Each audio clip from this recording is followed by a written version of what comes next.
राठौर जी, भारत जोड़ो यात्रा जो है कांग्रेस की, वो अपने अंतिम पड़ाव में पहुंच चुकी है और कल जो है वो जम्मू कश्मीर में एंट्री कर चुकी है, तो इसको आप कैसे देख रहे हैं? देखिए, भारत जोड़ो यात्रा कन्याकुमारी से शुरू होकर के जी। देश भर में से होती हुई जम्मू कश्मीर के अंदर एंट्री हो चुकी है जी।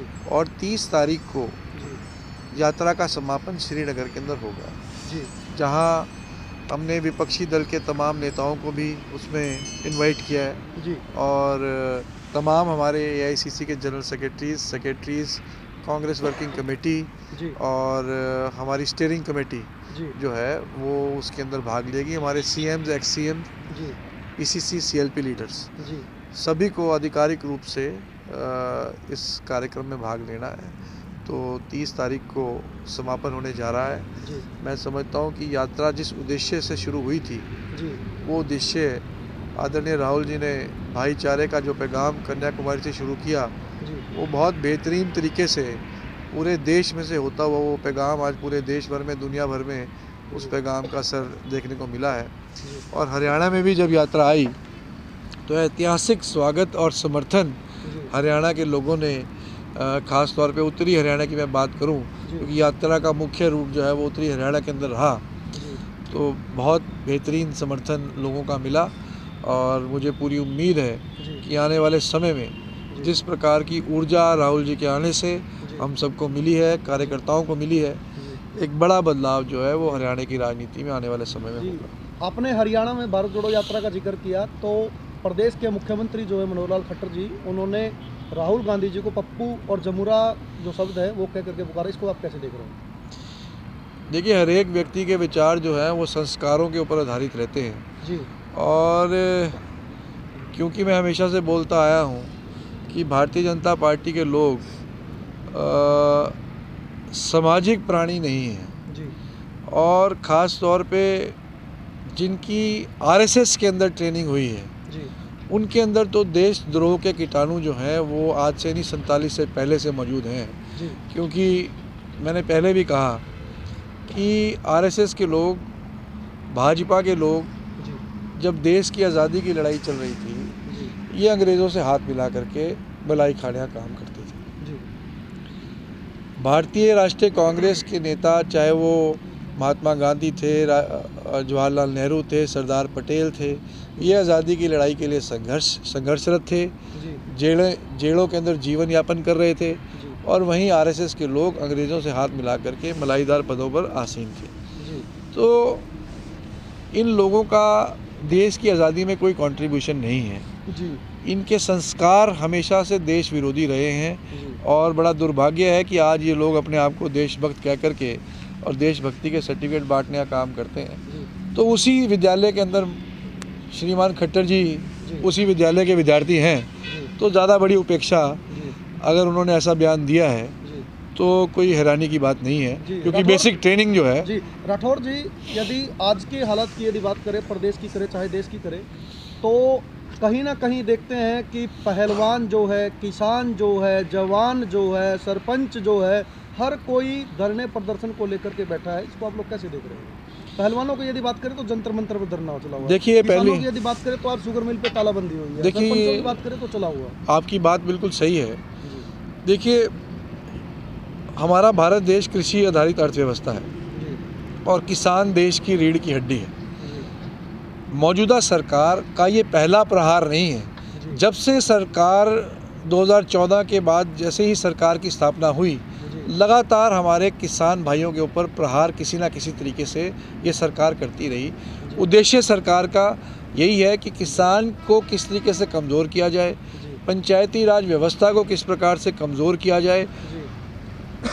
प्रतिदिन कोई ना कोई नया कानून ला करके इस प्रकार के कार्य सरकार के द्वारा लगातार किए जा रहे हैं, जिससे हमारे देश की बेसिक जो एक अर्थव्यवस्था है, जो कृषि आधारित अर्थव्यवस्था, उसको कमज़ोर करने का काम भाजपा सरकार कर रही है। मौजूदा हालात में अगर आप देखें तो आज सरपंच हमारे जो भाई हैं 2 साल के बाद, अंतराल के बाद चुनाव जीत करके आए हैं। 2 साल तक पंचायतों के पैसे को किस प्रकार से ऑफिसर्स के माध्यम से मिसयूज़ करने का काम इस सरकार ने किया है, मैं समझता हूँ कि इनके मुंह खून लगने का काम हो गया। जी और आज जो कानूनों का निर्माण इन्होंने सरपंच भाइयों के अधिकारों को काटने के लिए किया है, जी वो कहीं ना कहीं ये जो आदत पिछले 2 साल के अंदर पड़ी है जी अफसरों के माध्यम से काम करने की, जी ये मुझे लगता है कि उसी सोच का एक प्रोडक्ट है, उसी सोच का ये नतीजा है कि इस प्रकार का कानून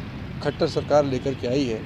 राठौर ये जी, महिला कोच के द्वारा खेल मंत्री संदीप सिंह पर आरोप लगाए हैं यौन शोषण के, और कहीं ना कहीं विनेश फोगाट जैसी जो ओलंपियाड जो है वो भी दिल्ली के अंदर जंतर मंतर पर धरने में बैठी, इसको कैसे देखते हैं? देखिए, बहुत सीरियस बात है। जी अंतर्राष्ट्रीय स्तर के हमारे खिलाड़ियों ने जी कुश्ती संघ के ऊपर बड़े बड़े प्रश्न चिन्ह खड़े करने का काम किया है। जी ये सीबीआई जांच की मांग, मुझे लगता है कि ये सीबीआई के दायरे के अंदर आना चाहिए, जी और खिलाड़ियों ने जो बात रखी है, जो शिकायतें दी जी। हैं, उसकी गहराई से जांच होनी चाहिए। ये कोई छोटा एलिगेशन नहीं है। जी अंतर्राष्ट्रीय स्तर के सभी पहलवान हमारे जो हैं, उन्होंने इस प्रकार की बात की है, तो इसकी जांच प्रॉपर होनी चाहिए। पर सरकार की चुप्पी जो है वो कहीं ना कहीं एक बड़ा प्रश्न चिन्ह सरकार की कार्रवाई के ऊपर पैदा करती है। जी बेरोजगारी दर के मामले में हरियाणा लगातार चौथे वर्ष जो है प्रथम स्थान देश में हासिल किया है, इसको आप कैसे देखते हैं? क्योंकि आपने पिछली बार जब प्रेस वार्ता की थी तो आपने वादा किया था कि यदि घरोंडा मौका देगा तो जितने राशन कार्ड होंगे उतने ही ब्लॉक के हल्के के अंदर जॉब कार्ड होंगे। देखिए, हमने तो हमेशा से कहा है कि भाई हमारी सरकार बनेगी तो हम अपने इलाके के बच्चों को रोज़गार उपलब्ध कराने का काम करेंगे। जी खट्टर साहब मेरिट की बात करते हैं, जी मैं एक बात करता हूँ, भाई हमारे इलाके के बच्चे 6-6 फुट के जवान हैं, जी चौड़ी छाती है, जी उनसे क्यों ये सवाल पूछते हो कि आगरा का ताजमहल कहाँ था? जी आप उसको डिस्ट्रिक्ट वाइज भर्ती निकाल करके हमारे ज़िले का, हमारे इलाके का कोटा देने का काम हमारे बच्चों को भर्ती करने के लिए करें। जी परंतु सरकार ना तो नौकरियां निकालने का काम कर रही है, ना रेगुलर भर्तियां कर रही है, और कहीं ना कहीं एससी और बीसी रिजर्वेशन को ख़त्म करने के लिए जी रेगुलर पोस्टों को निकालने का काम सरकार नहीं कर रही, जी और ठेकेदारी प्रथा को बढ़ावा दे रही है, ताकि एससी बीसी भाइयों के अधिकारों को, रिजर्वेशन को पूर्ण रूप से हरियाणा के अंदर समाप्त किया जाए। तो भारतीय जनता पार्टी ना केवल नौजवानों के खिलाफ है, भारतीय जनता पार्टी कहीं ना कहीं संविधान के तहत जो रिजर्वेशन बैकवर्ड क्लासेस और एससीज को मिल रही है, उसके भी घोर खिलाफ जो है वो भारतीय जनता पार्टी की सरकार है। राठौर जी, इस भारत जोड़ो यात्रा को लगभग 125 दिन हो चुके हैं, या यूँ कह लीजिए कि पूरे 13 राज्यों के अंदर से ये यात्रा गुजरी है, तो इस यात्रा को कितना सफल मानते हैं आप?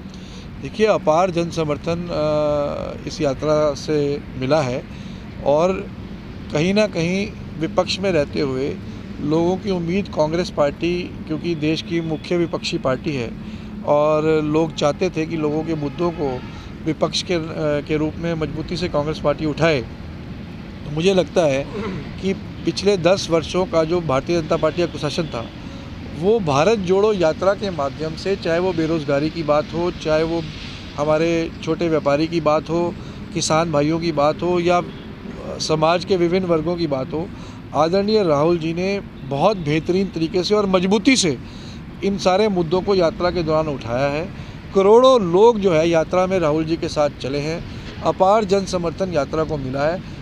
लोगों की आशा और उम्मीद राहुल जी के प्रति बढ़ी है, और लोग इस विश्वास के साथ कि राहुल जी आने वाले दिनों में देश की जनता के मुद्दों के ऊपर लड़ाई मजबूती से लड़ेंगे, मुझे लगता है कि यह विश्वास पूरे देश के अंदर पैदा हुआ। बिल्कुल जी।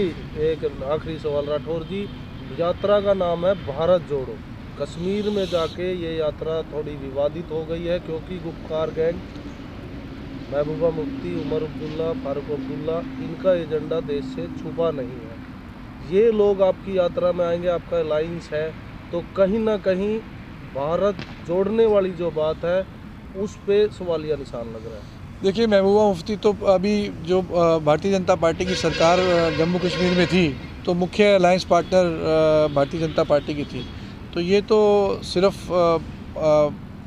बाल की खाल निकालने वाली बात है।